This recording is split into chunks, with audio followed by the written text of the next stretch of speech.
what's the difference between cobra and upward facing dog in yoga, and why does it matter? So, this is a really good question and one that I know confuses many people. It's really common that the two poses are similar. They're both prone back bend, so prone like face down, and then some sort of back bend with some sort of arm configuration and something that we're doing or not doing with our legs. So they're similar, and it's really understandable that many people kind of mix them up or confuse one for the other, or even practice a blend of the two. So I would like to point out that I do often hear fear mongering out there in the yoga world about like that it's super important that we understand the difference between the two poses, because if we practice blends of the two, like some mashup of up dog and cobra, that could actually be bad for us and be injurious, and like that's bad. So I just want to point out that from my movement science based perspective, I don't see that. I don't see how the common blendings that we often see between the two poses, how those blendings are somehow inherently damaging or bad, or like we should red X them. I don't buy into that or say things like that. But I do still think it's helpful and important to understand the distinction, because these really are two different asanas.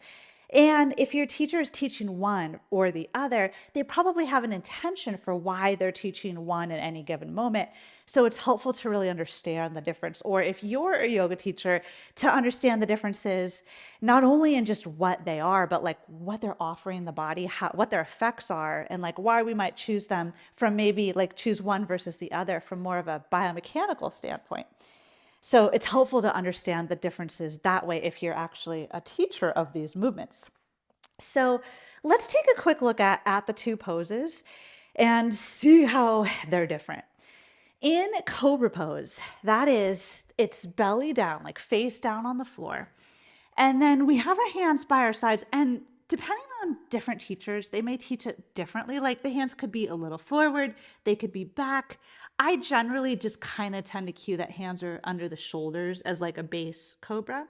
And then we can push through our hands and we peel our chest up.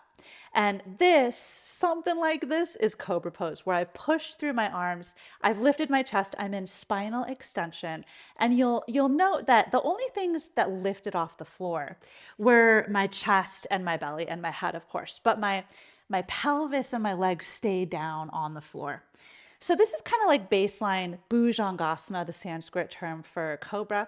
But like I said, sometimes people have the hands out a little more forward. That's going to be a little different. And sometimes the hands are actually cued to be further back. And to me, when I teach this, I usually call this a low cobra, because the further back that your hands are, the less like leverage you have to push your chest up high. So if the hands are back further, that tends to be a lower cobra. So that's cobra. And as you can see, even within cobra, there are some variations. But the main gist is that your pelvis and legs are on the floor and you're using your arms to lift your chest up.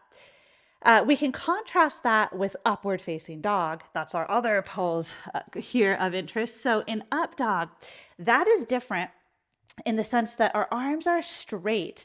I actually should have mentioned that generally in cobra, generally the elbows stay bent.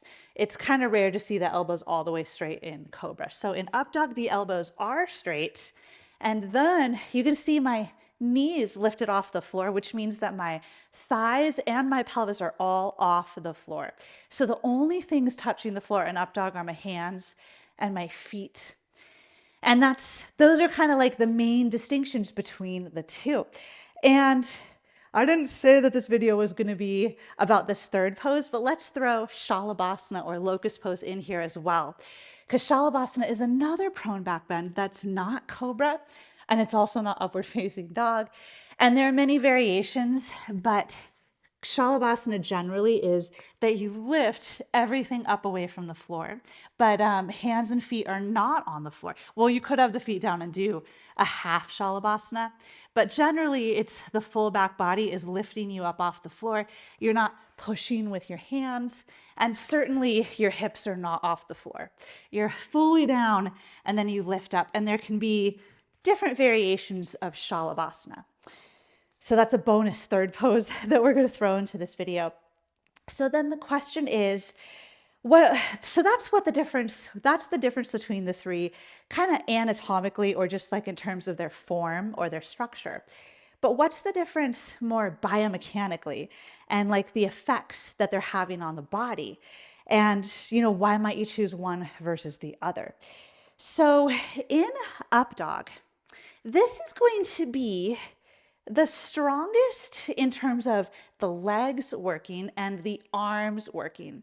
So my arms are pushing through the floor, and then, or my hands are pushing down through the floor, and I'm lifting up tall through my spine. I'm also lifting my knees away from the floor. So all of that is very engaged through the upper body and through the fronts of the legs, especially the quadriceps to straighten the knees. And then that's kind of what's working in up dog. And then the actual back bend part, the spinal extension, is relatively passive. We might have some engagement through the anterior core, but generally in this back bend, the back bend part is pretty passive. And then we can contrast that with Cobra. So in Cobra pose, we could have active legs. Like it's really nice to engage through the legs and like push the feet into the floor. But the legs are not lifted and the hips are not lifted. So it's not working the legs as much as like upward facing dog. And then we do work the arms a bit, but the arms are not holding as much weight as they do in up dog. So the arms are not working as much as up dog. And as far as the back bend goes, I would still classify it as pretty passive, but it's maybe a little less passive than the up dog back bend. Because, you can kind of navigate between your hands pushing and your spinal erectors lifting you up off the mat. And you could kind of, again, tailor that. You could work more through the back muscles and less through the arms. And as I mentioned before, hand position might differ in Cobra. And if you do the hands back variation for a low Cobra, that's actually going to target the upper back to lift you more. The spinal extensors work more in that variation, and the arms work a little less. So Cobra is less work in the arms and the legs than up dog. The spinal work of spinal extension is maybe a little more than up dog, kind of depending, still pretty passive. And then if we want to address shalabhasana or locust pose, our surprise third pose we're going to talk about here.